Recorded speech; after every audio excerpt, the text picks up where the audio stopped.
Shalom saudara-saudara yang dikasihi oleh Tuhan Yesus. Kembali lagi di channel Sahabat Yesus. Bersama saya kembali, Pravangga Permana. Dan pada video kali ini kita akan ada segmen baru, yaitu bincang-bincang topik ringan sambil kita merenungkan akan kebenaran firman Tuhan. Dan topik pembahasan kita kali ini yang akan kita angkat adalah 3 alasan mengapa Allah mengizinkan orang saleh mengalami penderitaan. Mungkin hal ini juga sempat terbesit di pikiran Bapak Ibu Saudara semuanya. Kenapa ya orang saleh itu kok bisa mengalami atau diizinkan Tuhan mengalami penderitaan ataupun pergumulan yang hebat?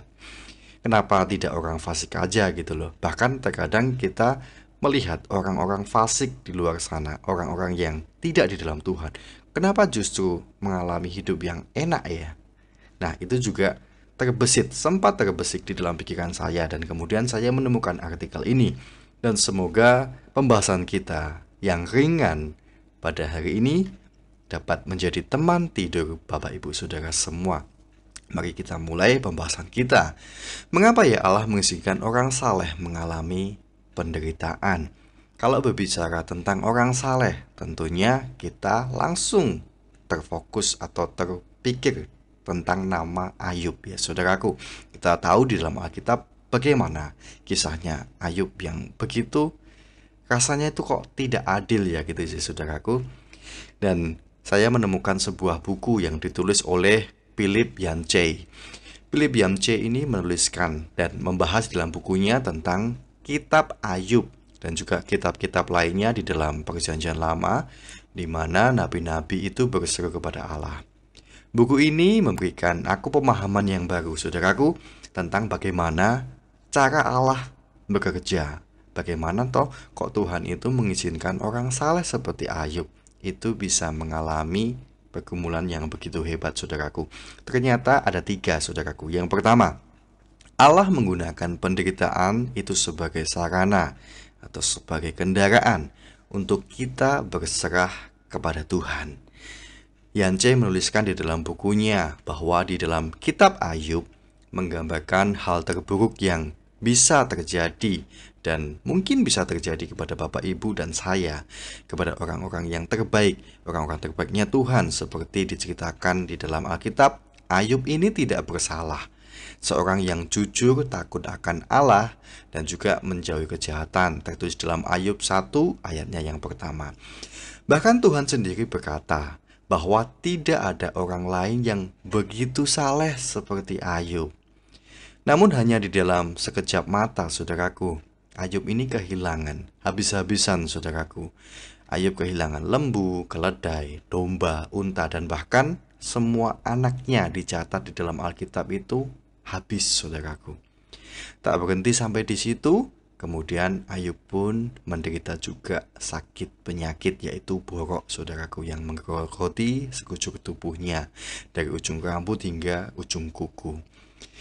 Dan 3 teman Ayub, yaitu Elifas, Bildad, dan Zofar, itu mengatakan atau mendakwa ya saudaraku, bahwa penderitaan Ayub itu terjadi karena dosa-dosa Ayub. Akan tetapi saudaraku, Allah pun di dalam Alkitab menegur setiap mereka, yaitu Elifas, Bildad, dan Zofar ini, karena mereka telah berasumsi bahwa segala pergumulan yang diderita oleh Ayub itu akibat dosa-dosa Ayub. Mungkin ini akan relate saudaraku ketika kita mengalami pergumulan yang hebat. Saya tidak tahu apa yang dialami oleh Bapak, Ibu, Saudara pendengar semuanya. Mungkin saat ini ada yang sedang mengalami pergumulan sakit penyakit yang begitu berat, ataupun kesulitan finansial, ataupun hubungan di dalam keluarga, rumah tangga.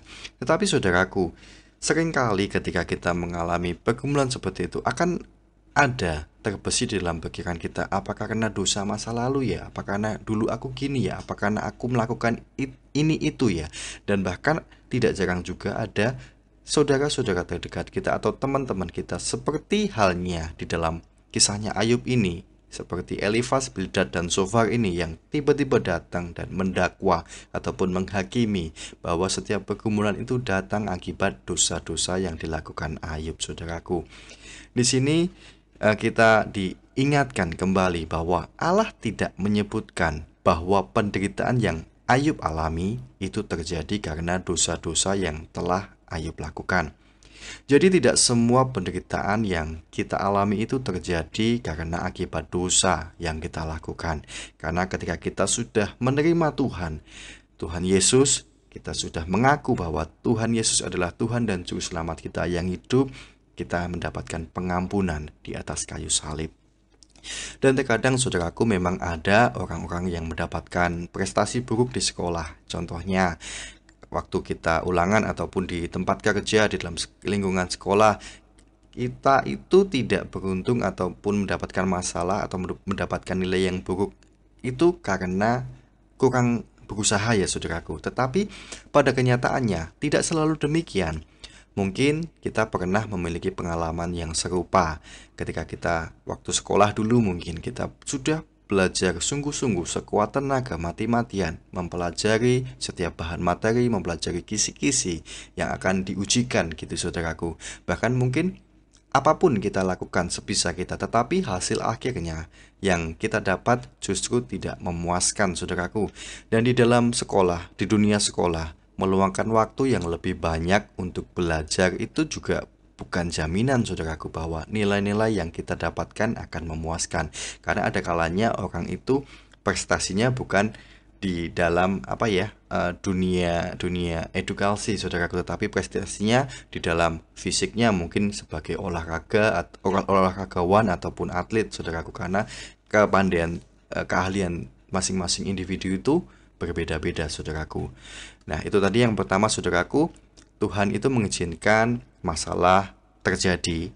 Salah satunya adalah Tuhan itu menggunakan penderitaan sebagai sarana untuk kita berserah hanya kepada Tuhan. Dan yang kedua saudaraku, Tuhan itu ingin kita merespon setiap penderitaan dengan sikap yang benar saudaraku. Penderitaan Ayub dimulai karena percakapan antara Allah dengan iblis seperti yang kita tahu ketika di dalam Alkitab sendiri, memang iblis itu tahu kalau Ayub itu adalah orang yang setia, orang yang saleh. Tetapi iblis mendakwa bahwa kesetiaan Ayub itu hanya dikarenakan karena Allah terus-menerus memberkatinya. Terdapat di dalam Ayub 1 ayat 10 sampai dengan 11.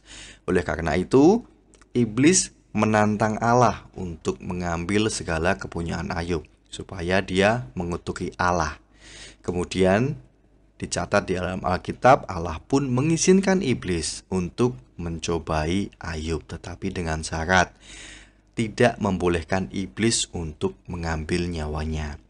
Di dalam buku yang ditulis oleh Yance ini, dia menuliskan ketika Ayub kehilangan segalanya, sesungguhnya dia itu sedang tampil di dalam sebuah pertarungan di hadapan penonton-penonton yang tidak terlihat di dalam dunia roh. Alkitab mencatat contoh-contoh lain dari peristiwa yang membuat dunia roh terguncang, yaitu contohnya ketika Tuhan Yesus mengutus para murid-muridnya pergi ke kota-kota. Iblis pun takluk saudaraku. Bahkan Yesus mengatakan bahwa dia melihat iblis terjatuh seperti kilat dari langit. Terdapat dalam Lukas 10 ayat 1 sampai dengan 18. Selain itu saudaraku, ketika ada satu orang yang bertobat, maka seisi surga pun bersuka cita. Tertulis di dalam Lukas 15 ayatnya yang ke-7. Jadi rasanya sulit untuk membayangkan bahwa respon seseorang bisa begitu sangat berdampak pada dunia roh. Tetapi inilah yang ditunjukkan oleh Ayub. Bagaimana respon kita terhadap penderitaan itu sangat begitu penting saudaraku. Ketika pencobaan itu datang, Ayub meresponnya dengan tetap percaya kepada Allah terlepas dari segala kemalangan yang mungkin menimpanya. Ayub memilih untuk tetap memelihara imannya. Mungkin ketika kita di dalam keadaan yang enak, nyaman, tidak ada pergumulan, tidak ada persoalan dalam kehidupan, kita akan lebih mudah kok percaya sama Tuhan, berpengharapan penuh sama Tuhan. Tetapi lain ceritanya ketika kita mengalami masalah yang sudah mungkin berlarut-larut, bertubi-tubi, dan kita sudah hampir menyerah, hampir give up, akan lebih susah untuk tetap memegang iman kita, untuk tetap berpengharapan. Mungkin yang pada umumnya akan hopeless ya saudaraku, tetapi Ayub di sini memilih untuk tetap memelihara imannya saudaraku. Jadi saudaraku, mungkin pelajaran yang bisa kita ambil ya saudaraku, apa respon kita ketika ujian hidup ini datang kepada mungkin bagi Bapak, Ibu, Saudara, dan saya juga. Respon apa yang akan kita lakukan? Apakah kita juga akan tetap setia seperti Ayub, sekalipun segala persoalan itu terasa sangat begitu berat, setiap pintu-pintu terasanya sudah tertutup gitu ya saudara, sudah rasanya tidak ada jalan. Apakah kita tetap akan memiliki pengharapan itu kepada Tuhan? Apakah respon kita akan benar-benar tepat di mata Tuhan, saudaraku? Dan yang ketiga, saudaraku, masalah diizinkan Tuhan karena Allah ingin mengajak kita bahwa Dia itu Maha Kuasa, saudaraku. Dan yang terakhir ini, saudaraku, yang mencelikkan mata saya, saudaraku, Allah tidak memberikan alasan mengapa Dia mengizinkan Ayub menderita. Ketika saya baca Alkitab, saya renungkan, malah justru Allah itu menggunakan ketidaktahuan Ayub, atau istilahnya keterbatasan manusia, akan betapa rumitnya alam semesta ini bekerja, bagaimana alam semesta ini untuk menyatakan kemahakuasaannya. Saudaraku bisa baca di dalam Ayub 38 ayatnya yang 41, saudaraku. Ayub menjawab Allah, "Siapakah dia yang menyelubungi keputusan tanpa pengetahuan? Itulah sebabnya, tanpa pengertian, aku telah bercerita tentang hal-hal yang sangat ajaib bagiku dan tidak ku ketahui." Di dalam Ayub 42 ayatnya yang ketiga. Ada sebuah buku juga saudaraku yang berjudul Surprised by Suffering, menuliskan demikian saudaraku. Pada akhirnya, satu-satunya jawaban yang Allah berikan kepada Ayub adalah pewahyuan tentang dirinya sendiri. Seolah-olah Allah berkata kepadanya, "Ayub, aku adalah jawabannya, aku Tuhan, aku adalah jawabannya. Aku tidak diminta untuk mempercayai sebuah rencana, tetapi dia diminta untuk mempercayai seorang pribadi, yaitu pribadi Allah yang berdaulat, bijaksana, dan baik." Jadi saudaraku, seperti yang telah dilakukan Ayub, bagaimana kita harusnya meresponi? Karena apapun itu, kita sadar bahwa rancangan Tuhan itu di atas rancangan kita. Jadi pastinya Tuhan Sang Maha tahu bagaimana jalan cerita kita, saudaraku. Dan yang satu hal yang harus kita pahami dan tidak boleh kita lupakan, sekalipun mungkin saat ini keadaan kita belum baik, belum di dalam titik saudaraku, belum menemukan solusi ataupun belum selesai masalah silih berganti, masalah satu selesai, datang lagi masalah yang lain yang mungkin bahkan lebih rumit lagi. Tetapi satu hal yang boleh kita percaya, saudaraku, di dalam Roma 8 ayat 28 nanti saya akan bacakan bagi saudara, satu penutup untuk renungan kita pada hari ini. Yance di dalam bukunya menuliskan demikian, "Tak peduli sebagaimanapun kita berusaha untuk merasionalkan Allah, terkadang kita tetap melihatnya sebagai sosok yang tidak adil. Hingga waktu berjalan dan sejarah membuktikan, kita akan mengerti bahwa segala sesuatu terjadi untuk mendatangkan kebaikan." Roma 8 ayatnya yang ke-28.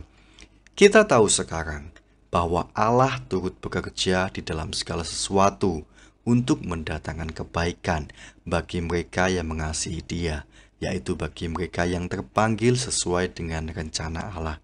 Saudaraku, ayat ini adalah biasanya digunakan sebagai ayat emas. Kita tahu sekarang bahwa Allah turut bekerja di dalam segala sesuatu untuk mendatangkan kebaikan. Cuman kita lupa, ayat ini masih ada lanjutannya, yaitu bagi mereka yang mengasihi Dia. Pertanyaannya, apakah kita di saat senang, di saat susah, di saat bergumul, kita masih tetap mengasihi Dia? Dan satu lagi, yaitu bagi mereka yang terpanggil sesuai dengan rencana Allah. Apakah hidup kita untuk kita sendiri untuk kepentingan kita pribadi, ataukah hidup kita sudah tepat, sudah menjadi atau sudah terpanggil sesuai dengan rencana Allah. Biarlah setiap kita, saya berdoa di dalam apapun keadaan kita saat ini. Saya berdoa mungkin yang saat ini sedang dililit hutang ataupun bergumul tentang sakit penyakit, keluarga, keuangan, ataupun masalah berat apapun itu, saya berdoa setiap Bapak Ibu Saudara yang mendengarkan renungan ini senantiasa tetap pegang iman kepercayaan, tetap pegang berpengharapan kepada Tuhan Yesus, dan tetap setia mengasihi Dia dan terpanggil sesuai dengan rencana Allah. Dan biarlah ayat Roma 8 ayat 28 ini menjadi rema bagi setiap kita. Kita tahu sekarang bahwa Allah turut bekerja di dalam segala sesuatu untuk mendatangkan kebaikan bagi mereka yang mengasihi Dia, yaitu bagi mereka yang terpanggil sesuai dengan rencana Allah. Oke, saudaraku, terima kasih sudah menonton ataupun mendengarkan renungan pada malam hari ini, dan semoga ada hal-hal yang baik yang boleh kita petik dan kita renungkan dan juga kita lakukan di dalam kehidupan kita sehari-hari. Terima kasih sudah mendengarkan dan sampai jumpa di dalam program renungan selanjutnya. Tuhan Yesus memberkati.